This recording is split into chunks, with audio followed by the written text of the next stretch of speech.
Hello everyone, my name is Thomas and welcome to my lettercraft channel.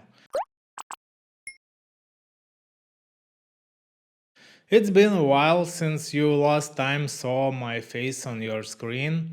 I think it's around a year maybe. I didn't make any new talking head video. I have pretty echoish room and it was annoying every time bring all the blankets I can find at home and hang them around. Finally, I made some changes in my room and it should be easier now. Let me know in the comments if sound is okay or still have echo or other annoying flaws. I'll try to come back with regular uploads on lettercraft topics. Today I want to talk about some tragicomic fails in lettercraft. These aren't skill-related mistakes, but more about lapses in concentration while working. The ones where you can only blame yourself. I have been working with leather for over 7 years and still occasionally make these silly fails. So, fail number 1. I always try not to waste leather, so I punch the die as close as possible to previous cut. But sometimes things goes wrong and I end up accidentally punching a piece with a missing section. Larger pieces of shell cordon leather. Fail number 2.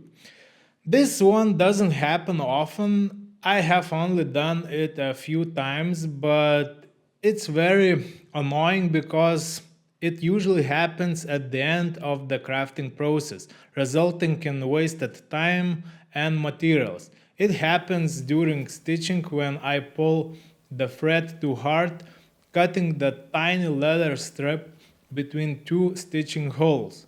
For me, this is a terminal error, meaning I have to redo the craft from the scratch. Fail number 3.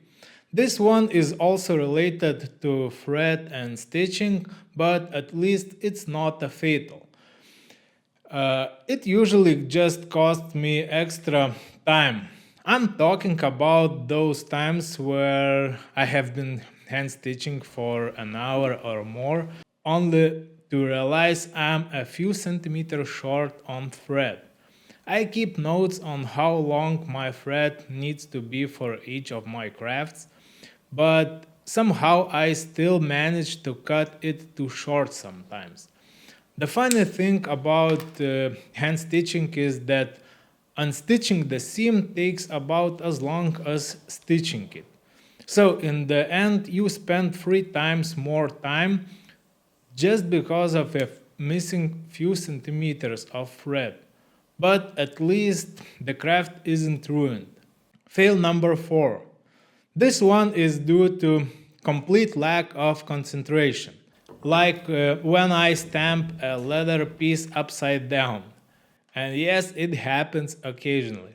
There is nothing to fix here, I just cut a new piece and make a proper stamp. Fail number 5. The last one includes all those things that damage the appearance of the piece, like scratches, stains, and burns during the crafting process. For example, I was recently making the Bramble version 3 wallet, and in the middle of the process, I accidentally touched it with the glue, leaving a stain. Maybe this does not affect the function of the craft, but as a seller, it's not acceptable for me to send it to my customer. So I usually redo the piece. The painfulness of this mistake depends on which stage of crafting I'm in. Sometimes I just list these flawed pieces on my webshop in stock section at a discounted price. So that's my fails in lettercraft. Share yours in the comment section, the mistakes you make due to the lack of concentration. That's all from me today. You can find my crafts and PDF at my webshop strhandmade.com, links down below in the video description. Your questions and critique are welcome in the comment section. Thanks for watching and see you next time.